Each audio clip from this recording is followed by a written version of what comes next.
Yan po ang pinakahuling satellite image ng Tropical Storm Christine base sa datos ng Metra Weather. Makikita ang pulang-pulang bahagi ng bagyo sa halos buong Bicol region. Pula na, ang ibig sabihin ay matitinding ulan ang dala ng mga ulap na yan. Ang iba pang bagong detalye kaugnay ng bagyong Christine abangan dito sa Balitang Hali. Magandang tanghali po. Oras na para sa maiinit na balita.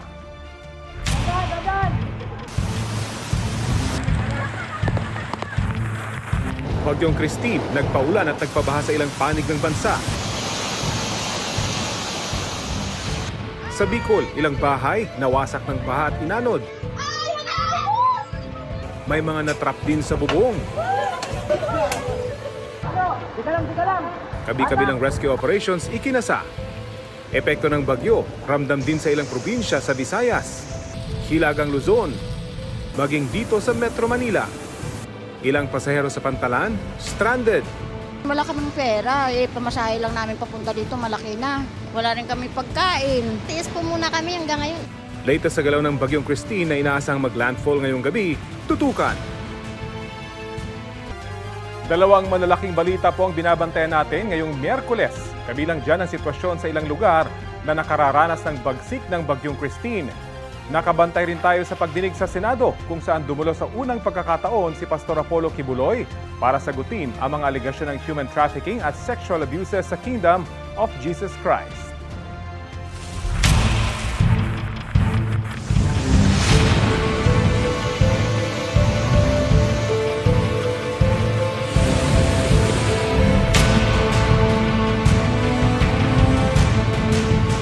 Hindi pa man naglalandfall ang bagyong Christine, nalubog na sa baha ang maraming bayan sa Bicol region.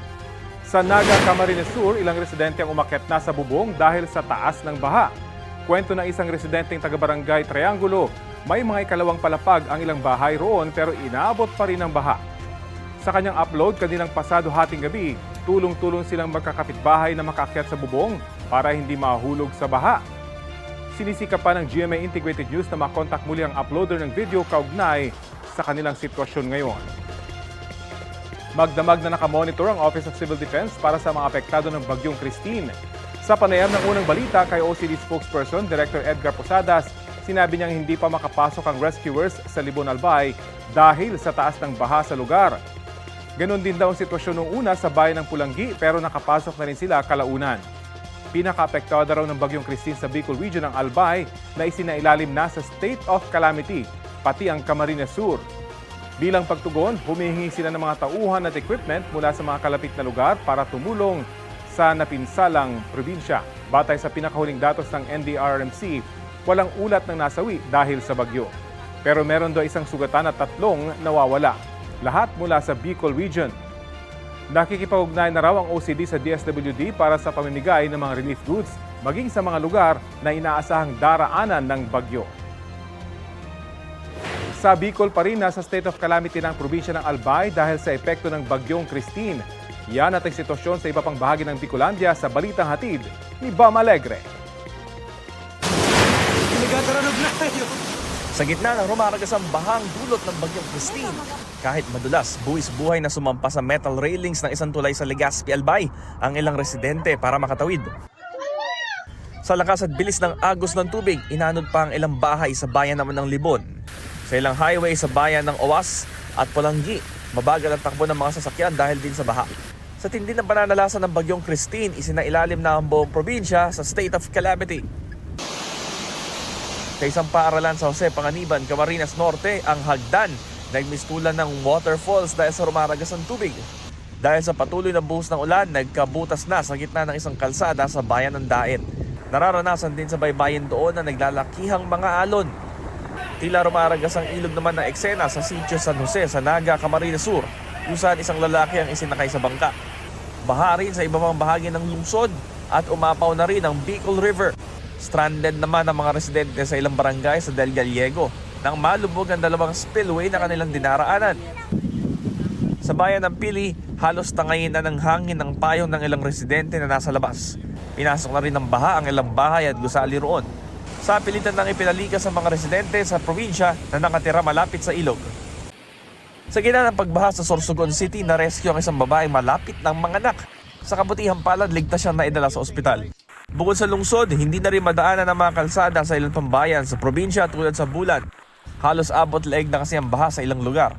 Ang dalawang lalaking ito isinakay na ang isang aso sa icebox para lang masagip. Sa Panganiban, Catanduanes, isang kalabaw naman ang natrap sa gitna ng baha. Sinubukan pa raw itong kunin ng may-ari pero sa taas ng tubig, naiwan na roon ang hayop. Bam Alegre, nagbabalita para sa GMA Integrated News. Posibleng maglandfall sa lalawigan ng Isabela ngayon ang Bagyong Christine ayon sa Pag-asa. Kamustahin natin ang mga paghahanda at sitwasyon doon sa ulat on the spot ni Jasmine Gabriel Galvan ng GMA Regional TV. Jasmine?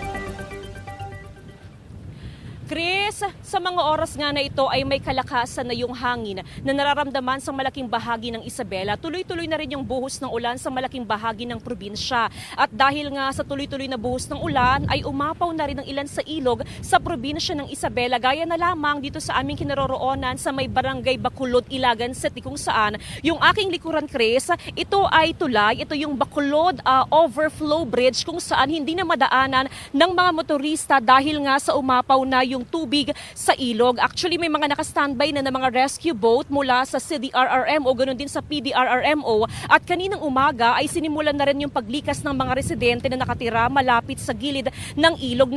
Nasa safe place na rin, Chris, yung mga alagang hayop ng ating mga kababayan, partikular na mga farmer, yung mga alaga nilang baka at maging yung mga alaga nilang kalabaw. Samantala, Chris, mga bayan naman sa southern part ng Isabela ang pinakabinabantayan sa ngayon ng PDRRMO. At nagsimula na ring ilikas yung mga residente sa bahagi naman ng Divilacan, Palanan at maging sa may Makunakon. Patuloy na pinag-iingat ang ating mga kababayan sa banta naman ng pagbaha at syempre sa malakas na buhos ng ulan na inaasang mararanasan hanggang mamayang gabi, Chris. Maraming salamat at ingat din kayo. Jasmine Gabriel Galvan ng GMA Regional TV. Mga kapuso, mataas ngayon ang banta ng storm surge o daluyong sa iba't ibang bahagi ng bansa dulot ng Tropical Storm Christine. Base sa 8 AM advisory ng Pag-asa, mahigit 2 hanggang 3 metro na taas ng tubig dagat ang posibleng manalasa sa ilang coastal areas ng Aurora, Cagayan, Isabela at Quezon. Aabot naman sa 1 hanggang 2 metrong taas ng daluyong ang maaaring maranasan sa ilang coastal areas ng Camarines Sur, Catanduanes, Ilocos Norte, Ilocos Sur, La Union, Pangasinan at Zambales. Mga kapuso, sa gitna ng masamang panahon, pinaiiwas na ang lahat sa pagsasagawa ng anumang aktibidad sa laot. Hanggat maaari, lumayo na sa beach o baybaying dagat. Nakataas ngayon ang wind signal number 2 sa Ilocos Norte, Ilocos Sur, La Union, Pangasinan, Apayao, Abra, Kalinga, Mountain Province, Ifugao, Benguet, Mainland Cagayan, Isabela, Quirino, Nueva Vizcaya, Aurora, Nueva Ecija, Bulacan, Tarlac, Pampanga, Zambales, northern at eastern portion ng Quezon kasama ang Pulillo Islands, Camarines Norte, Camarines Sur, Catanduanes, Albay at northeastern portion ng Sorsogon. Wind signal number 1 naman dito sa Metro Manila, Batanes, Babuyan Islands, Rizal, Cavite, Laguna, Batangas, nalalabing bahagi ng Quezon, Occidental Mindoro kasama na ang Lubang Islands, Oriental Mindoro, Marinduque, Romblon, Calamian Islands, nalalabing bahagi ng Sorsogon, Masbate kasama ang Ticao at Burias Islands. Signal number 1 din sa Aklan, Capiz, Antique kasama ang Caluya Islands, Iloilo, Guimaras, northern portion ng Negros Provinces, northern at central portion ng Cebu kasama na ang Bantayan at Camotes Islands, buong Bohol, nalalabing bahagi ng Eastern Samar at ng sa Northern Samar, buong Samar, Leyte, Biliran, Southern Leyte, Dinagat at Surigao del Norte, kasama ang mga isla ng Siargao at Bukas Grande. Mamayang gabi o madaling araw bukas, posibleng maglandfall na ang bagyo sa Isabela o kaya sa Northern Aurora. Tatawirin nito ang Northern Luzon hanggang sa marating ng bagyo ang West Philippine Sea bandang hapon bukas. Posibleng lumabas ng Philippine Area of Responsibility ang Bagyong Christine sa Biyernes. Namataan ang sentro ng bagyo 310 kilometers east-northeast ng Infanta, Quezon. Taglay nito ang lakas ng hangin na aabot sa 85 kilometers per hour. Tumutok lang po dito sa Balitang Hali para sa 11 a.m. bulletin ukol sa bagyong Christine. Nagpapakawala ngayon ng tubig ang ilang dam dito sa Luzon. Ayon sa Pag-asa, tigis ang gate ang nakabukas at naglalabas ng tubig sa Magat Reservoir sa Isabela at sa Binga Reservoir sa Benguet. Sa nakalipas na 24 oras, bumaba ang water level sa dalawang nasabing dam. Una nang sinabi ng mga nangangasiwa ng Magat Dam na sinimulan ang pagpapakawala ng tubig dahil sa inaasahang pagbuhos ng ulan dulot ng bagyong Christine. Bumaba rin ang tubig sa Ambuklao, San Roque at Caliraya Reservoir. Tumaas naman ang water level sa Angat, Ipo, Lamesa at Pantabangan Reservoir.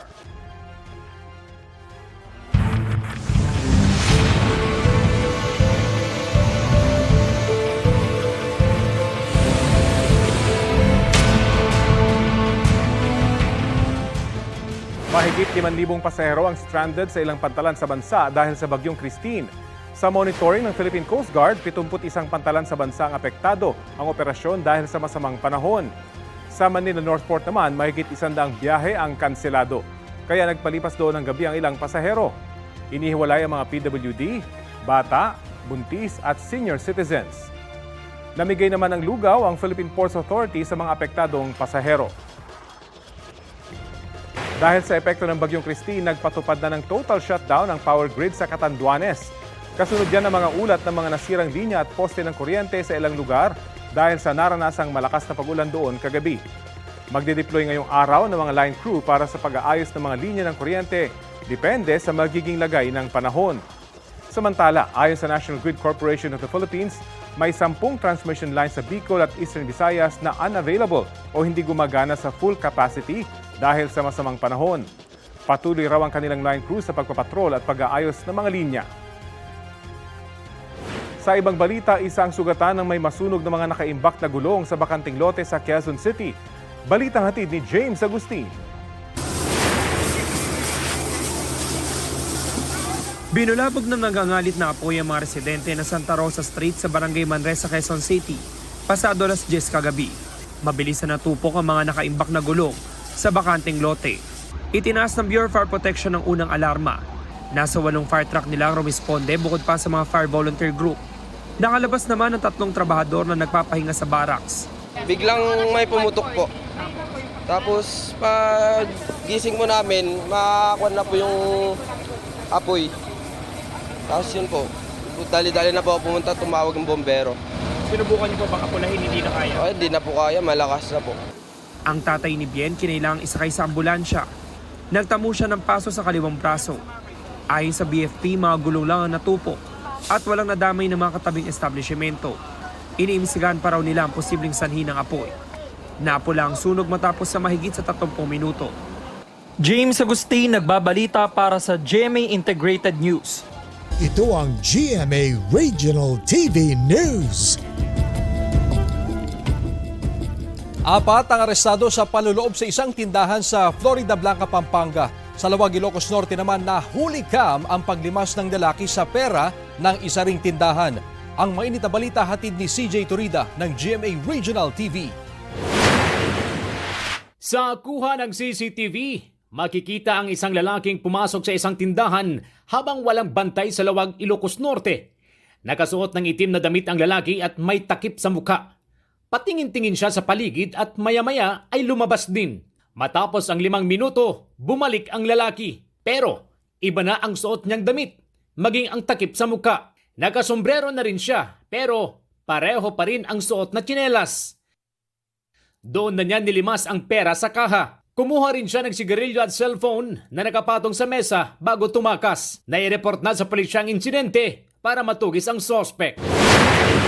Naaktuhan naman ang 4 na lalaki na nanloob sa isang convenience store sa Florida Blanca, Pampanga.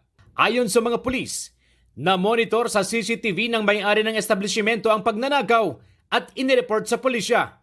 Ngayon, sa mga oras na yun, nakita nila ang mga suspect na sinisira at nanloloob sa kanilang establishmento. Naabutan pa ng mga pulis ang isa sa mga suspect. Sa manhunt operation naman, nahuli ang iba pa. Sa inisyal na investigasyon, sa likod dumaan ang mga suspect at sinira ang pinto roon. Kabilang sa natangay ang ilang grocery items at mga perang laman ng vault at kaha. Nabawi na ang aabot sa 90,000 pesos at na-recover naman ang iba't ibang kalibre ng baril, granada, tools at SUV na ginamit bilang getaway vehicle. Nahaharap ang mga suspect sa reklamong robbery at illegal possession of firearms and explosives. Patay ang isang ina sa Calasiao, Pangasinan matapos mabagok ang ulo nang maaksidente sa motorsiklo. Bibili raw sana ng gatas ang biktima kasama ang mister para sa kanilang 2 taong gulang na anak. Kwento ng kanyang mister, nasugatan naman sa aksidente. Isang aso ang sanhi ng disgrasya. Tumawid po yung aso, iniwasan ko po talaga siya, pero sumalubong pa rin po. Yun na, nung pagkaano po, bumagsak po bigla yung asawa ko. Sa ospital na nasawi ang kanyang misis. Ang nabundol namang aso, hindi na raw mahanap ng mga otoridad. May umiiral na aso mo itali mo ordinance sa bayan. Pero ang problema, marami pa rin daw ang hindi sumusunod. Sa mga kabarangay, kailangan po nating itali yung aso natin kasi merong ordinansa dyan. May penalty po na nakapatong. CJ Torida ng GMA Regional TV, nagbabalita para sa GMA Integrated News. Nahuli raw sa akto ng pang-i-scam ang isa sa mga dayuhang na aresto sa isang subdivision sa Muntinlupa. Sinalakay ang mga umano'y scam hub kasunod ng sumbong ng mga kapitbahay. Balitang hatid ni Bam Alegre. 2 paupahang bahay sa isang gated subdivision sa Muntinlupa ang sinalakay ng mga otoridad. Hideout daw kasi umano ito ng 8 foreign nationals na sangkot sa Pogo ayon sa Department of Justice. Sa isa sa mga bahay, arestado ng pinagsamang pwersa ng DOJ, Bureau of Immigration at National Bureau of Investigation ang 3 Chinese. Kumpiskado rin ang mga gadget na gamit sa digital scam. Ito yung isa sa mga kwarto rito at nahuli sa akto yung isang foreign national na nagsasagawa pa ng scam operation gamit pa ang mga aparatong ito. Feeling ng mga foreign nationals engaged in illegal activity na mas safe sila dun sa mga gated subdivisions kasi tight yung security, it's more clandestine, it's more hidden. But because we have concerned citizens, meron tayong mga neighbors that are vigilant, then there's really no safe place for them anymore. Iniimbestigahan pa ang pagkakaugnay ng isa sa mga suspect sa Pogo Hub sa Porac, Pampanga. Depensa ng isa sa mga suspect sa tulong ng interpreter ng NBI, businessman lang daw siya na balak mag-restaurant. Balak ko next month uwi sa China. Wala ko nakita na magandang negosyo. Sa isa pang sinalakay na bahay, arestado naman ng 4 na Chinese at isang Vietnamese. Hindi sila nagbigay ng pahayag kaugnay ng pagkakaaresto. Natuntun ng mga otoridad ang mga suspect sa tulong na rin ng ilang concerned citizens sa komunidad. Ayon sa DOJ, indikasyon daw ito na lumiliit na raw ang mundo ng mga scam hubs sa Pilipinas. While they're still here, meron pa silang at least konting operations pa. So ito na yun. Ito na yung nakikita natin sa mga subdivision, maliliit na gusali, bahay, ganon. Pero sa tingin namin, this is all part of their interpretation of winding down. Nasa kustodiya ng NBI ang mga suspect at ipoproseso ng Bureau of Immigration ang kanilang mga travel document. Bam Alegre, nagbabalita para sa GMA Integrated News. Bagong-bagong balita, nakataas ngayon ang orange heavy rainfall warning sa Cavite, Batangas at Quezon. Ayon sa Pag-asa, seryoso ang banta ng pagbaha sa mga nasabing lugar. Isinailalim naman sa yellow rainfall warning dito sa Metro Manila, Laguna, Rizal, Bulacan, Pampanga, Tarlac at Nueva Ecija. Pinaalerto rin ang mga residente mula sa tsansa ng baha. Tatagal po ang mga nasabing babala hanggang alas 2 ng hapon. Dahil nga po sa masamang panahong hatid ng Bagyong Christine, walang pasok ang lahat ng eskwelahan at mga opisina ng gobyerno sa buong Luzon ngayong araw. Ang sabi po ng Malacanang, ang may pasok lang ay yung mga ahensyang may kinalaman sa basic and health services at disaster response. Ang House of Representatives nag-anunsyo rin ng suspension ng pasok ngayong Miyerkules. Sa Visayas, walang pasok, all levels, public o private schools man. Sa Bohol, Tacloban, Leyte at Tapas, Capiz. Suspendido naman ang face-to-face classes mula preschool hanggang senior high school sa Bacolod City. Mga kapuso, tutok lang po rito sa Balitang Hali para sa iba pang class o work suspension announcement. Binayuri ng Bagyong Christine ang ilang bahagi ng Samar provinces, pati na ang ilang probinsya sa Mindanao. Pahirapan ang biyahe ng mga motorista sa Catbalogan, Samar dahil sa mga binahang kalsada. Sa Northern Samar, nalubog din sa baha ang mga bahay at palayan sa Palapag at Lope de Vega. Malakas din ang pag-ulan sa bayan ng Katarman. Naminsala rin ang bagyo sa Hipapad at Dolores, Eastern Samar at sa bayan ng Giwan. Bawal munang bumiyahe ang mga sasakyang pandagat. Sa Mindanao, masamang panahon din ang idinulot ng trough ng Bagyong Christine sa Davao City. Nasira ang ilang bahay at kubo habang natumba ang ilang puno sa Zamboanga City. Nasawi rin ang isang sanggol na 3 buwang gulang matapos mahulog habang inililikas mula sa kanilang bahay na hinahampas ng malalakas na alon. 4 na bayan naman sa Cotabato ang napuruhan ng pagbaha, ang Magpet, Tigkawayan, Pikit at Libungan. Sa bayan ng Kabakan, isang lalaki ang nailigtas matapos sanurin ng rumaragasang baha habang nangangahoy. Sa Sultan Kudarat naman, Maguindanao del Norte, nasa 150 pamilya na ang lumikas matapos bahain ang 2 barangay sa lungsod.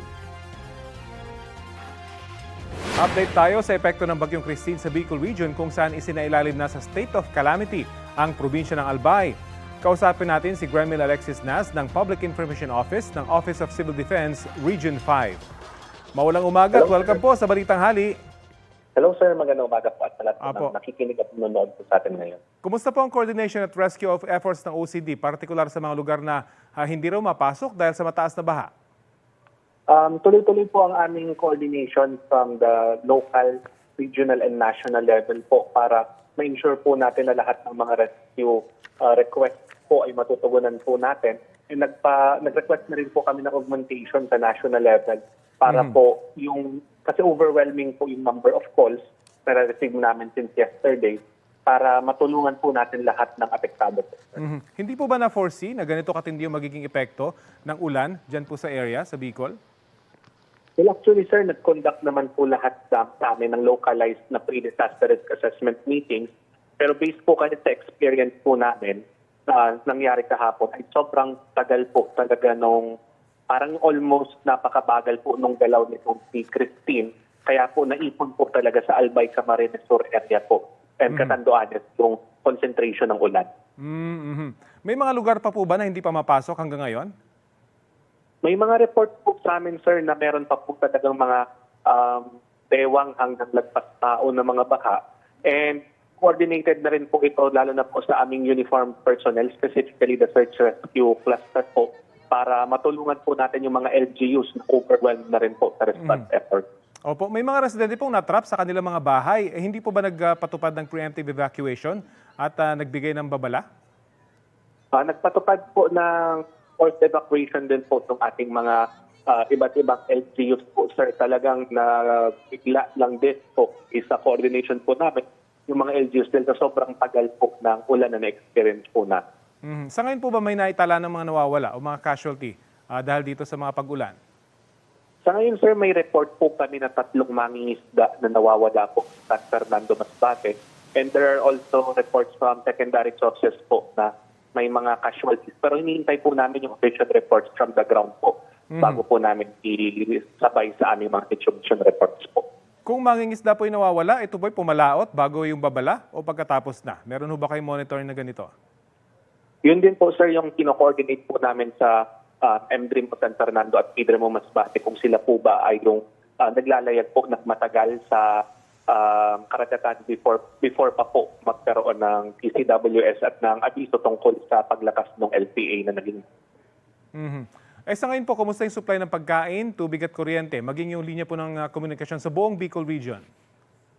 Sa food and non-food items naman po ay nandyan po yung DSWD Field Office 5 po namin. Naka-preposition na po yung mga goods po nila in case may mga ilangan ng LGU ng augmentation. And for the status of communications po, may isang LGU lang naman po sa amin na nagbigay ng report na may problem sa telecommunication pero agad din naman po na naayos po. At paano nyo naman po pinaghahandaan yung babala ng PHIVOLCS na posible raw yung lahar flow dahil sa malalakas na pag-ulan? Nag-coordinate po kami sa iba't ibang LGUs po sa Albay together with the Albay PDRRMO para po doon sa kanilang operational plan for any lahar flow na dala po ng isang weather disturbance. And nakaput into place naman po yun. And if ever naman po mas lumala yung lahar flow, ay meron din po silang contingencies po or contingency plans po. Sa ngayon po ba may pakiusap kayo sa mga taga Bicol patungkol dito sa nagpapatuloy pa rin mga pagbaha sa lugar? Nasa inyo pong pagkakataon?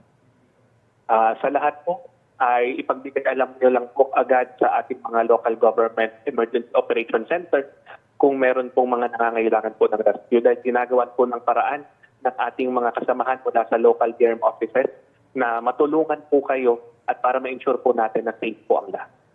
Okay, maraming salamat po sa oras na binahagi niyo sa Balitang Hali. Thank you very much din po. Si Gremlin Alexis Nas ng Office of Civil Defense, Region 5. Samantala sa unang pagkakataon, dumalo si Kingdom of Jesus Christ leader Pastor Apollo Kibuloy sa pagdinig ng Senado kaugnay sa mga pang-uubuso umano sa ilang miyembro ng organisasyon. Pasado alas 9 ng umaga nang dumating si Kibuloy sa Senado. Kumaway siya sa media na naroroon. Kapansin-pansin na hindi siya nakaposas. Dumating din ang mga kapwa-akusado niya. Sa pagdinig, sinabi ng Department of Foreign Affairs na wala pa silang natatanggap na request for extradition mula sa Amerika kaugnay sa mga kasong kinakaharap doon ni Kibuloy. Bukod sa mga kaso sa Pilipinas, mahaharap din ang pastor sa ilang kasong may kaugnayan sa sex trafficking sa Amerika at kabilang sa wanted list ng Federal Bureau of Investigation. Marso nang ipaaresto ng Senado si Kibuloy matapos ilang beses hindi dumalo sa pagdinig. Setyembre naman nang sumuko siya at arestuhin matapos ang ilang araw na pagkampo ng mga otoridad sa mismong compound ng KOJC kasunod ng mga arrest warrant para sa mga kaso niyang sexual and child abuse at qualified human trafficking. Dati lang pinabulaanan ni Kibuloy ang mga alegasyon. Nabisto ng National Bureau of Investigation ng iligal umanong operasyon ng ilang nag-aalok ng notaryo. Depensa ng ilan sa mga sinalakay, extension sila ng opisina ng totoong notary public. Narito ang aking report. Pinuntahan ng NBI ang lugar na ito sa Muñoz, Quezon City matapos sa reklamo ng Integrated Bar of the Philippines na pinanggagalingan umano ng mga pekeng notaryo. Kasama ang IBPQC, tumambad sa kanila ang magkakatabing notary public. Nagulat po kami nung parang nakita namin parang tiyanggi. Hindi naman talaga sila yung mga abogado na authorized to practice yung pagnonotaryo.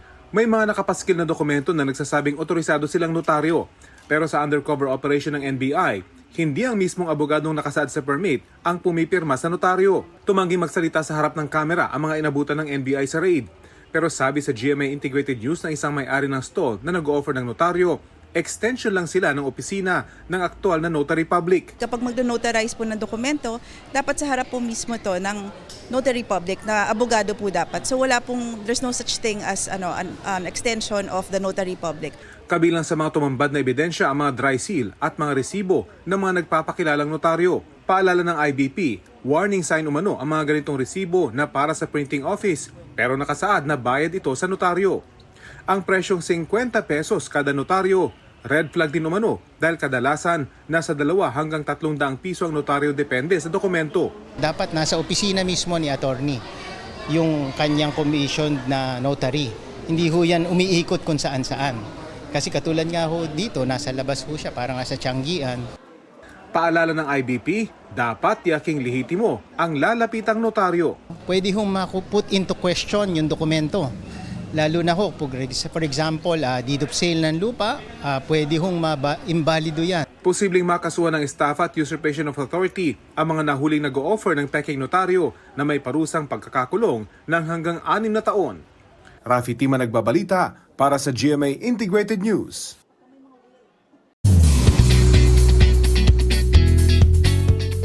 Latest na tayo mga mare at pare. Mapapanood na sa Sabado sa Kapuso Network ang espesyal na miniseries ni Heart Evangelista. Exclusive na pasilip ang Heart World sa mga behind the glam moments ni Heart sa fashion world. Feature din ang buhay ni Kapuso Global Fashion Icon bilang may bahay at aktres. Sa MediaCon ng Heart World present si GMA Network Senior Vice President Attorney Annette Gozon Valdez at iba pang opisyal ng Kapuso Network. Samantala, nagsalita na si Heart kung totoong may issue sila ni Miss Universe 2015 Pia Wurtzbach. So that's once and for all. Woman to woman, I never had a problem with Pia. In fact, I was one of those who cheered for her in the past. And I'd like to think that it was the same for her. Ceasefire daw ang mensahe ni Hart sa mga pilit silang pinagsasabong ni Pia. Mas maganda raw kung hahayaan na lang sila sa kani-kanilang fashion journeys. Nag-message na ang GMA Integrated News kay Pia at hinihintay na ang kanyang sagot. Bumisita po si Israel Ambassador to the Philippines, Ilan Flus, sa GMA Network. Sinalubong siya ni GMA President and CEO Gilberto R. Duavit Jr., GMA Executive Vice President and CFO Felipe S. Yalong, GMA Senior Vice President and President and CEO of GMA Pictures, Attorney Annette Gozon Valdez, Senior Vice President and Head of GMA Integrated News, Regional TV and Synergy, Oliver Victor B. Amoroso, Senior Vice President of GMA Entertainment Group, Lilibet G. Razonable, at iba pang opisyal ng GMA Network. May one-on-one interview rin si Ambassador Flus sa GMA Integrated News na mapapanood na sa 24 oras.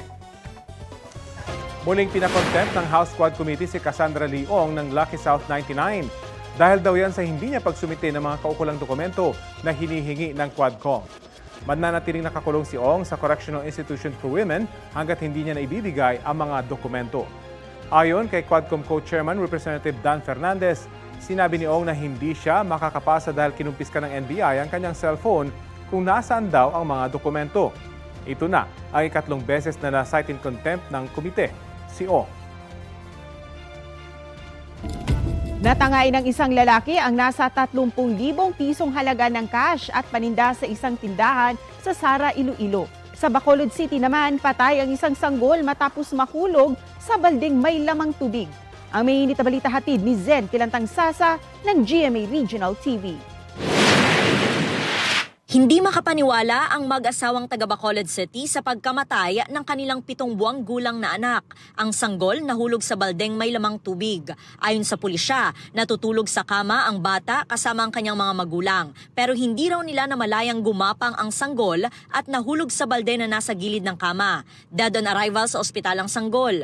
Hindi man hinanamon gustong natabo sa iya. Palangga naman ang amon bata.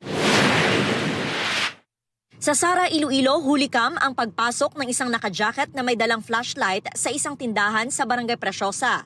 Dumiretso ang lalaki sa counter ng tindahan at tila may hinahanap doon. Maya-maya, binitbit niya ang cash drawer ng tindahan na may lamang pera, maging ang 6 na rim ng sigarilyo. Ilang minuto pa, bumalik ang lalaki at nilimas ang mga barya sa counter.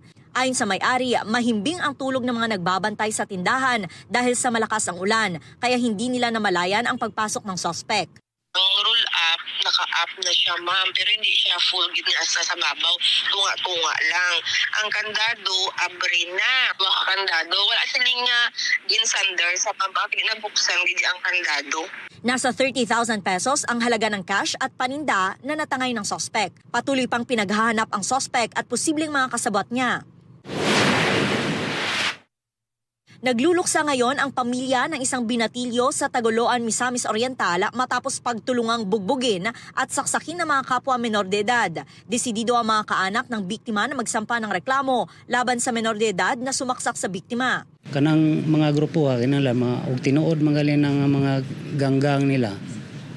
O pwede tabangan nato gina sila og puhag kay wala may hinungdan ko. Nadakip naman kaagad ang suspect at nasa kustodiya na ng Department of Social Welfare and Development. Zen Kilantang Sasa ng GMA Regional TV, nagbabalita para sa GMA Integrated News.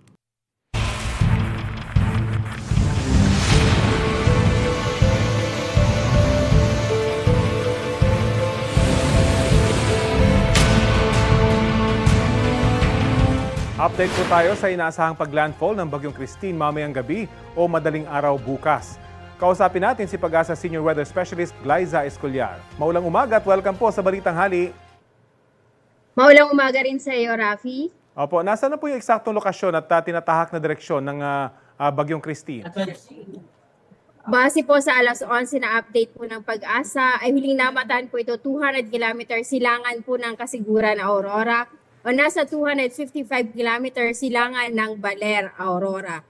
Sa ngayon po ay taglay nito ang lakas na hangin na 85 km per hour malapit sa gitna at bugsong umaabot po hanggang 105 km per hour. At inaasahang kikilos po ito pahilagang kanluran sa bilis na 30 km per hour. Nananatili po itong tropical storm pero bago po maglandfall ay inaasahan pong mag-i-intensify ito into a severe tropical storm.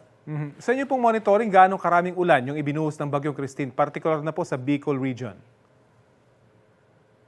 For this particular system po, ang bagyo pong Christine ay nagbuhos na po ng 528.5 millimeter na ulan sa Daet, Camarines Norte. Ito po ay 7% more than the normal na 489.6.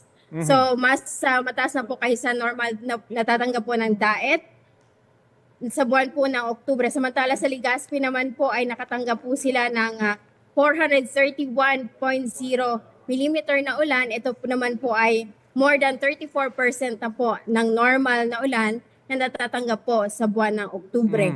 Samantala dito Opo, marami po kasi taga Bicol yung nagkukumpara sa Bagyong Christine na mas malala daw yung epekto nito kaysa sa Bagyong Rosing noong 1995 na talaga namang malaki yung epekto sa Bicol. Ano pong masasabi nyo rito?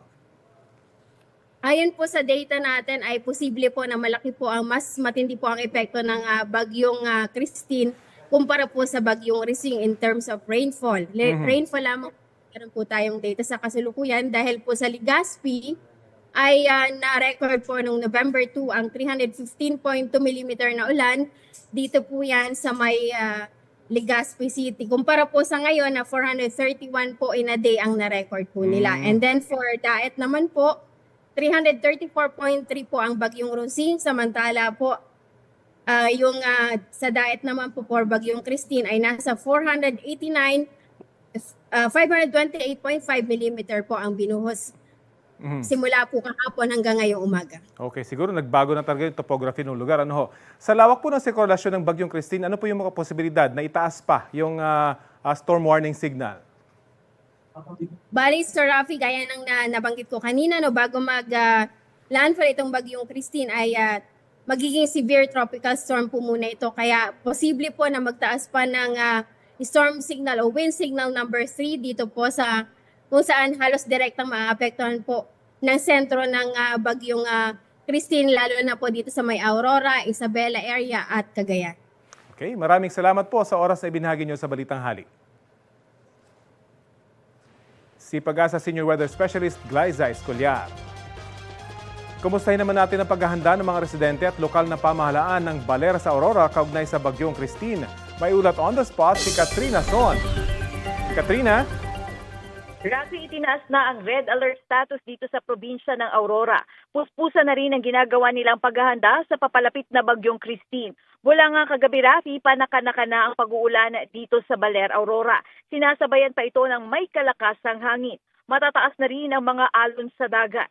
Ang mga resort at hotels dito, inilikas na rin ang kanilang mga kagamitan. Ngayong araw, itinaas na nga ang red alert status sa lugar na ibig sabihin daw ay sa loob ng 24 oras, papalapit na ang bagyo dito sa lugar. Ipinag-uutos na rin ang preemptive evacuation sa ilang mga bayan dito kasama na ang ilang mga barangay sa Dinalungan, Kasiguran, Dilasag at Dipakulaw.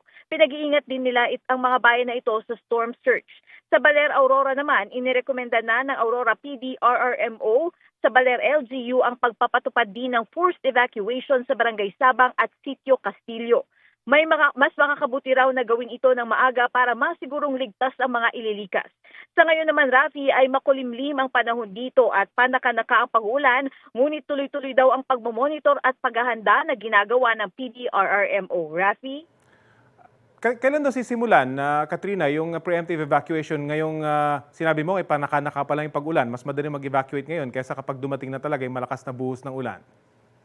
Rafi, doon sa mga barangay sa Dinalungan, Kasiguran at Dilasag, maging sa Dipakulaw, kahapon at kaninang umaga na simulan na daw yung preemptive evacuation sa mga lugar na yan. Dito naman, Rafi, sa Baler sa Aurora, sa Barangay Sabang at saka sa Sitio Castillo. Rekomendasyon yun ng PDRRMO sa LGU, pero galing tayo sa MDRRMO kanina, wala pa raw inilalabas sa kanila na utos na ipatupad na nga itong preemptive evacuation na suhestyon ng PDRRMO. Gayunpaman, kapag lumakas daw ang ulan, bago maggabi ay sisimulan na raw sana nila ito. Rafi? Yan ang abangan natin. Maraming salamat sa iyo at ingat kayo dyan. Katrina Son. Sa iba pang balita, tinanggap ng ilang mambabatas ang hamon ni Vice President Sara Duterte na magpa-drug test sila kapalit ng pagsailalim niya sa neuropsychiatric exam. Sagot ng grupong Young Guns na tinutukoy ng bise, handa sila pero may ibinigay rin silang kondisyon. Dapat daw tumistigo si VP Sara sa House Committee on Good Government and Public Accountability kaugnay sa investigasyon sa paggamit ng pondo ng Office of the Vice President at Department of Education noong siya'y kalihim nito.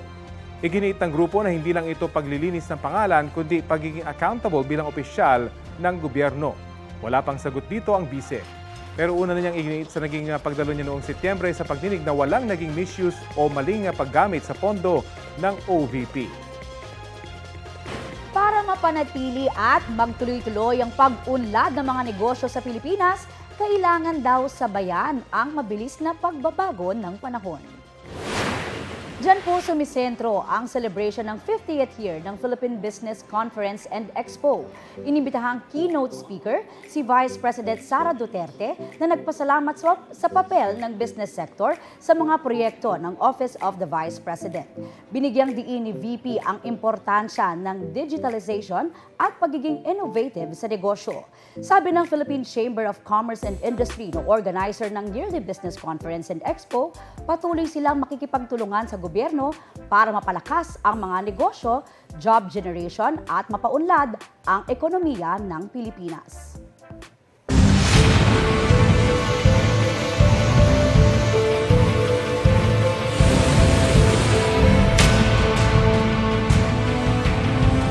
Nag-ikot ngayong umaga sa Naga, Camarines Sur ang kasama nating si John Consulta at nasaksihan niya ang matinding pinsal roon ng bagyo. Mga kapuso, ganito kagrabe yung sinapit nitong isang subdivision na to dito sa may bahagi ng Naga City.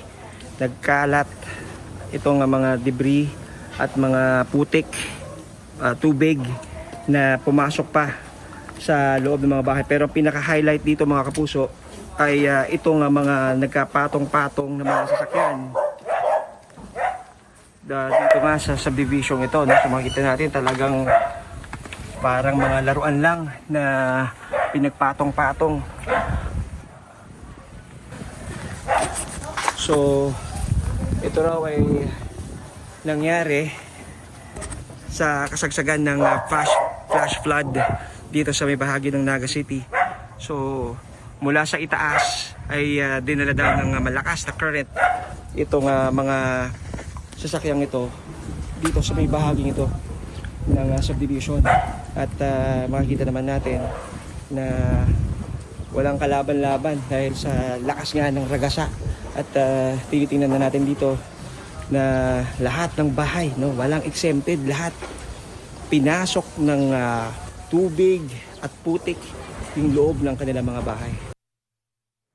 Sa inisyal na impormasyon, rumagasa ang tubig sa subdivision na yan sa Naga, Camarines Sur matapos bumigay ang isang pader kasunod ng pag-apaw ng creek sa likod nito.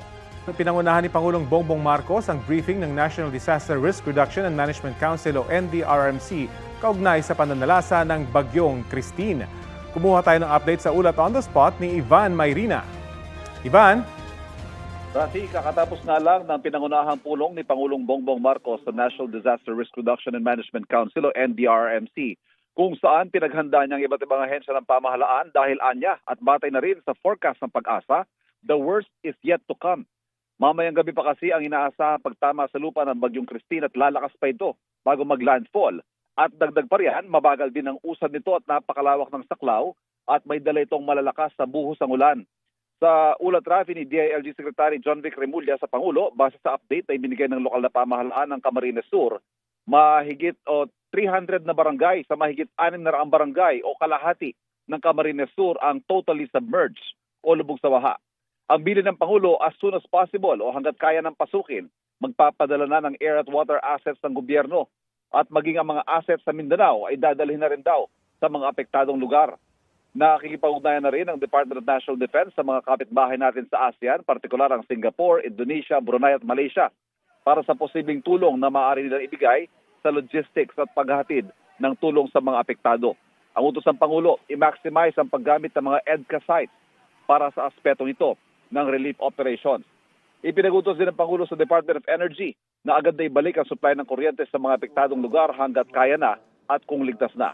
Bilang paghahanda naman sa mas malakas pang buhos ng ulan sa mga susunod na araw, ipinagutos ng Pangulo maigting na pagbabantay sa level ng tubig sa mga dam, magpakawala na ng tubig ng dahan-dahan para maiwasan ang pag-apaw o ang biglaang pagpapakawala ng tubig na makapagdudulot ng matitinding pagbaha. Narito ang pahayag ng Pangulo natin. Maybe what we can do is do a measured response. Kahit hindi pa high water level, magbitaw na tayo ng kaunti. Pababain na natin na hindi apektado yung mga downstream communities. Sa ulat traffic ng DSWD, maganda ang stockpile o yung supply ng mga food and non-food items na maaaring ipamigay sa mga apektadong populasyon na naka-pre-position na sa mga apektadong rehiyon. Ipinagutos din ng Pangulo ang koordinasyon ng DSWD sa Philippine Ports Authority para naman mabigyan ng pagkain ng may 5,000 pasaherong kasalukuyang stranded sa mga pantalan dahil sa Bagyong Christine. Ayon sa Pangulo, malaki pa ang posibilidad na muli magkansela ng klase at trabaho bukas, kaugnay pa rin ang pag-iingat at pagtugon pa rin sa pananalasa ng Bagyong Christine. Rafi. Maraming salamat at ingat, Ivan Mayrina. Mga kapuso, malawakang pagbaha ang naranasan sa ilang probinsya sa Bicol Region at ilan pang lugar sa Luzon at Visayas dahil sa pag-ulang dala ng Bagyong Christine. Agad na kumilos ang GMA Kapuso Foundation at naghahanda na sa isasagawang Operation Bayanihan para sa mga apektado ng baha. Kami po ay kumakatok sa inyong mga puso para sa inyong donasyon na malaking tulong sa mga nasalanta. Sa mga nais mag-donate, maaaring magdeposito sa aming bank accounts o magpadala sa Cebuana Luwilier. Pwede rin online via GCash, Shopee, Lazada, Globe Rewards, at Metrobank Credit Card. Ang inyong donasyon ay 100% tax deductible. At mag-donate lang po sa mga nasabing official channels. Huwag po basta maniwala sa mga posibleng nagpapanggap na taga-GMA Kapuso Foundation. Ito ang GMA Regional TV News. 7 naman ang sugatan sa aksidente ng isang multi-purpose vehicle sa Bontoc Mountain Province. Base sa mga ulat, nawala ng kontrol ang driver hanggang sa dumiretso ang sasakyan sa gutter. Nayupi ang unang bahagi ng MPV at nabasag ang windshield nito. Dinala sila sa ospital para bigyan ng medical assistance. Inimbestigahan pa ng Bontoc Municipal Police ang sanhi ng insidente. Mga kapuso, patuloy nga pong lumalapit sa bansang Tropical Storm Christine. Base sa 11 a.m. bulletin ng Pag-asa, namata ng sentro ng bagyo 200 km silangan ng Kasiguran, Aurora. Taglay pa rin itong lakas ng hangin na aabot sa 85 km per hour. Mamayang gabi na ito inaasang magla-landfall sa Isabela. Wind signal number 2 ngayon dito sa Metro Manila, ilang probinsya sa Regions 1, 2, 3, 4 at 5 o Bicol Region. Wind signal number 1 naman sa Batanes, ilan pang probinsya sa Regions 4 at 5 at signal number 1 din sa ilang probinsya sa Visayas at Mindanao. Ingat po at tumutok sa balita para sa update ng Bagyong Christine. At ito ang Balitang Hali, bahagi kami ng mas malaking misyon. Rafi Tima po. Kasama niyo rin po ako, Aubrey Carampel. Para sa mas malawak na paglilingkod sa bayan mula sa GMA Integrated News, ang News Authority ng Filipino.